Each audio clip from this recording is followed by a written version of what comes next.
हराने चले थे सीएम नीतीश कुमार। बिहार की महाबैठक से पहले ही हो गया खेल। केजरीवाल और कांग्रेस के बीच छिड़ गई लड़ाई। क्या 24 से पहले ही फूट गया विरोधियों का गुब्बारा?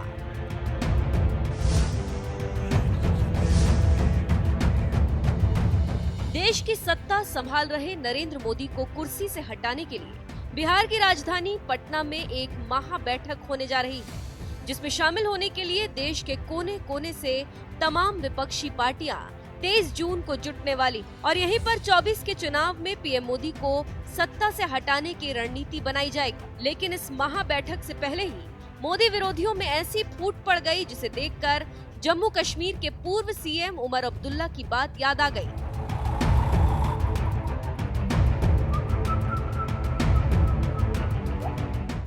दरअसल देश के प्रधानमंत्री नरेंद्र मोदी को सत्ता से हटाने का सियासी खेल पिछले कई सालों से चल रहा है और ये खेल अब इस स्तर पर आ गया है कि जो नेता कभी एक दूसरे को पानी पी पी कर कोसा करते थे, आज वही मोदी को हराने के लिए पटना में एकजुट होने जा रहे हैं। क्योंकि बिहार के सीएम नीतीश कुमार को लगता है कि वो विपक्षी नेताओं को जुटाकर 24 के चुनाव में मोदी को हराकर सत्ता से हटा देंगे। इसीलिए पटना की इस महाबैठक में दिल्ली के सीएम अरविंद केजरीवाल, पश्चिम बंगाल की सीएम ममता बनर्जी, कांग्रेस नेता राहुल गांधी, महाराष्ट्र के नेता उद्धव ठाकरे जैसे मोदी विरोधी भी शामिल होने जा रहे हैं। लेकिन हैरानी की बात तो यह है कि नीतीश की ओर से बुलाई गई इस महाबैठक से पहले ही विपक्षी पार्टियों के बीच आपस में ही जबरदस्त खींचतान मची हुई। खासकर आम आदमी पार्टी और कांग्रेस के बीच तो जबरदस्त वार पलटवार हो रहा है।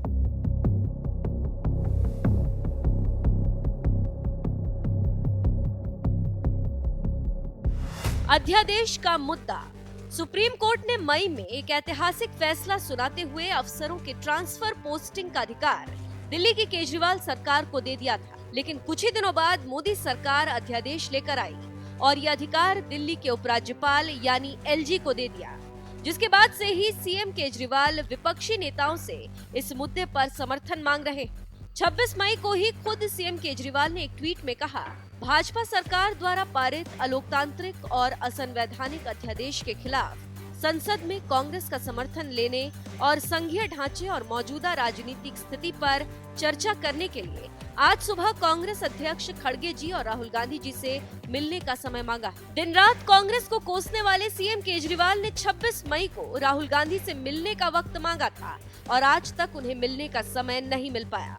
अगर वाकई विपक्षी पार्टियां एकजुट होकर 24 के चुनाव में मोदी को हराना चाहती तो कम से कम अध्यादेश के मुद्दे पर तो कांग्रेस केजरीवाल का साथ देती।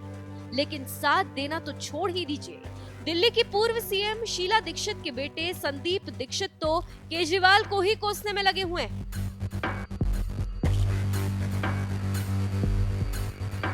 इस मुख्यमंत्री की, और मैं इतने इस बात से आश्चर्यचकित हूं कि बड़े बड़े नेता जिसके पास केजरीवाल जा रहे हैं वो यूनियन टेरिटरी और राज्य का मतलब ही नहीं समझते हैं। भाई अंतर ही नहीं समझते। ये तो समझे आप कि यूनियन टेरिटरी को वो अधिकार नहीं है जो पूरे राज्य को है। जो व्यवस्था आज है दिल्ली में, और इसमें मैं ऑर्डिनेंस का समर्थन करता हूं क्योंकि मुझे लगता है ठीक तरीके से सुप्रीम कोर्ट ने ऑर्डिनेंस की दिल्ली की व्यवस्था को नहीं पढ़ा था। लेकिन याद रखिए सुप्रीम कोर्ट ने भी ये कहा कि अगर आपको कानून में बदलाव करना है और सर्विसेज को रखना है तो आप कानून के तौर पर उसको बाय लॉ ले आइए, और वही भारत सरकार ने किया है। तो जितने भी विपक्ष के नेता इस समय इनके साथ खड़े हैं, मैं उनसे आग्रह करूंगा कि दिल्ली की व्यवस्था और राज्यों जैसी नहीं है। और एक जो झूठ फैला रहा है ना केजरीवाल की, कल को छत्तीसगढ़ या राजस्थान के भी अधिकार ले लेंगे, भाई बेवकूफी की मत करो यार। वो तो संविधान में लिखा हुआ क्या उनके अधिकार हैं। दिल्ली में जो संविधान में अधिकार थे वो यूनियन टेरिटरी के थे। उसके बाद उन अधिकारों को तमाम कॉन्स्टिट्यूशनल अमेंडमेंट करके चेंज किया गया है। उसी की ये रीइंटरप्रिटेशन है। जो स्टेट छत्तीसगढ़ या राजस्थान की हालत है वो दिल्ली की नहीं है। एक बार फिर यही केजरीवाल महा झूठ बोल के अपनी जान बचाने के लिए, अपनी गर्दन बचाने के लिए एक भ्रम फैला रहा है। जिस विपक्ष को साथ लेकर बिहार के सीएम नीतीश कुमार मोदी से लड़ने का दावा कर रहे हैं, वही विपक्ष किस कदर आपस में लड़ रहा है ये आप कांग्रेस नेता संदीप दीक्षित के बयान से समझ सकते हैं, जो साफ तौर पर कह रहे हैं कि सीएम केजरीवाल महा झूठ बोलकर अपनी गर्दन बचाने के लिए भ्रम फैला रहे हैं। गारंटी का मुद्दा। अब बात कर लेते हैं गारंटी की। दरअसल जब से कांग्रेस ने कर्नाटक में चुनाव जीता है, तभी से गारंटी शब्द की जोर शोर से चर्चाएं हो रही, क्योंकि कांग्रेस ने 5 गारंटी का वादा करके कर्नाटक की सत्ता हासिल की थी और सत्ता हासिल करने के बाद राज्य में 5 गारंटी लागू भी किया। इतना ही नहीं, यही फंडा कांग्रेस अब मध्य प्रदेश में भी आजमाने जा रही है, जहां कुछ ही दिनों पहले खुद कांग्रेस की दिग्गज नेता प्रियंका गांधी ने वहां की जनता से वादा किया था कि जहां जहां कांग्रेस की सरकारें हैं, हमने जो भी वादा किया उसे पूरा किया। कर्नाटक में कांग्रेस 5 गारंटी लाई थी और सरकार बनते ही पहली कैबिनेट में 5 गारंटी लागू कर दी। मध्य प्रदेश की जनता के लिए भी कांग्रेस कुछ गारंटी लाई, जिन्हें हम 100% पूरा करेंगे। ये वादे हैं महिलाओं को हर महीने 1500 रुपए, 500 रुपए में रसोई गैस सिलेंडर, 100 यूनिट बिजली माफ, 200 यूनिट पर हाफ, पुरानी पेंशन स्कीम लागू होगी, किसान कर्ज माफी फिर से शुरू होगी, जिन किसानों का कर्ज बचा है माफ किया जाएगा। बहनों और भाइयों, हम आपके सामने कुछ ऐसे गारंटी लाए हैं जिनके बारे में अब आपको मैं बताऊंगी, जो हम 100% लागू करेंगे। ये मेरा वादा है आपको। महिलाओं को 1500 रुपए प्रति माह दिलवाया जाएगा। गैस का सिलेंडर 1000 रुपए का नहीं, 500 रुपए का आपको मिलेगा। आपके लिए 100 यूनिट बिजली माफ होंगे सबके लिए। 200 यूनिट बिजली बिल की हाफ होगी, मतलब आधी। हम मध्य प्रदेश में भी पुराना पेंशन लागू करेंगे। आपका दर्द हम समझते हैं, कर्मचारियों का दर्द हम समझते हैं। आप देखिए इन्होंने क्या नहीं किया। आर्मी में भी इन्होंने 4 साल का वो कर दिया है, कर्मचारियों का पेंशन कटवा दिया है। तो हम कह रहे हैं कि सरकारी कर्मचारी सारे सुन लें, पुरानी पेंशन लागू होगी। जो किसान कर्ज माफ करने का काम हमने शुरू किया था उसको पूरा करेंगे और जो बचे हुए किसान हैं उनका ऋण माफ किया जाएगा। ये हमारी गारंटी है। प्रियंका गांधी वाड्रा ने जैसे ही मध्य प्रदेश की जनता से 5 गारंटी का वादा किया, सीएम केजरीवाल की आम आदमी पार्टी पूरी तरह से बौखला गई, क्योंकि अब तक फ्री की राजनीति वही करती रही है। लेकिन अब उसे टक्कर देने के लिए कांग्रेस भी मैदान में उतर गई। इसीलिए आम आदमी पार्टी के प्रवक्ता सौरभ भारद्वाज ने तो कांग्रेस पर गंभीर आरोप लगाते हुए यहाँ तक कह दिया कि कांग्रेस के पास नेतृत्व का अकाल तो है ही, आइडिया का भी अभाव है। इसीलिए देश की सबसे पुरानी पार्टी देश की सबसे नई पार्टी से आइडिया और घोषणा पत्र भी चुराने लगी। यहाँ तक कि केजरीवाल के शब्द गारंटी को भी चुरा लिया।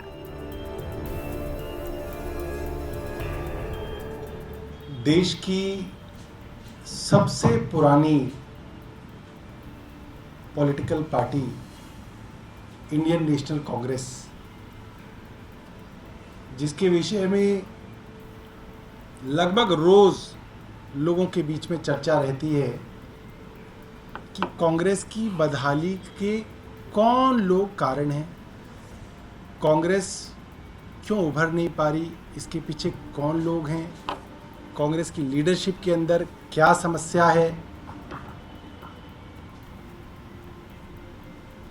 और अब कांग्रेस के विषय में जो बातें सामने आ रही हैं उससे ये लगता है कि कांग्रेस में ना सिर्फ लीडरशिप का क्राइसिस है, कांग्रेस के पास आइडियाज का भी क्राइसिस है।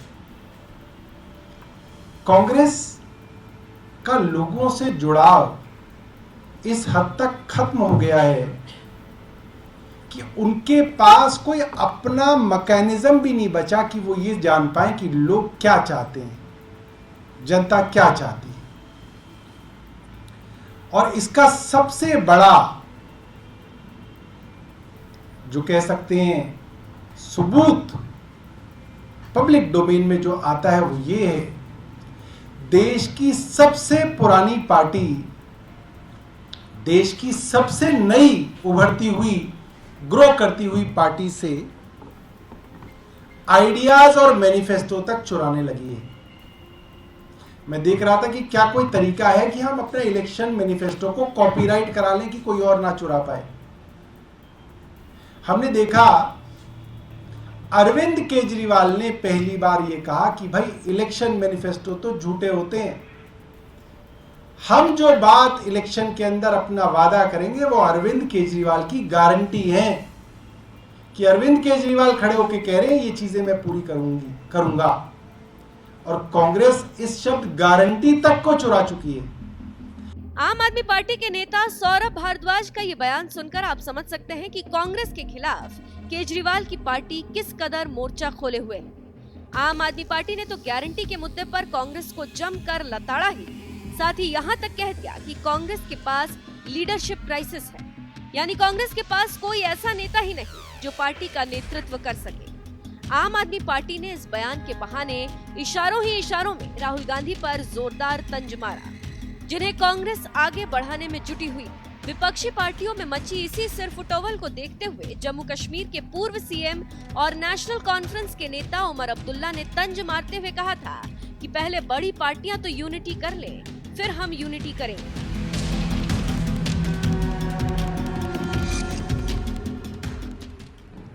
हम जा रहे हैं, बैठेंगे वहां पे, सुनेंगे। मैंने जैसे जम्मू में रजौरी में मैंने पिछले दिनों कहा, हमारा रोल इसमें बहुत ही कम है।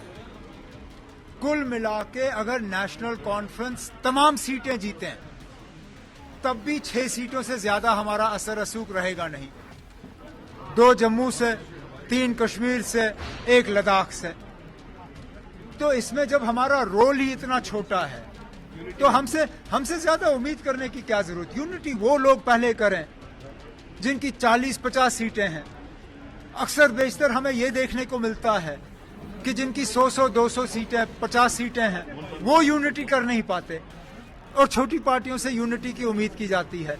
जो पहले 50, 60, 70 सीटों पर इलेक्शन लड़ते हैं वो थोड़ा सा हमें यूनिटी दिखाएं, फिर हम भी यूनिटी की बात कर सकते हैं।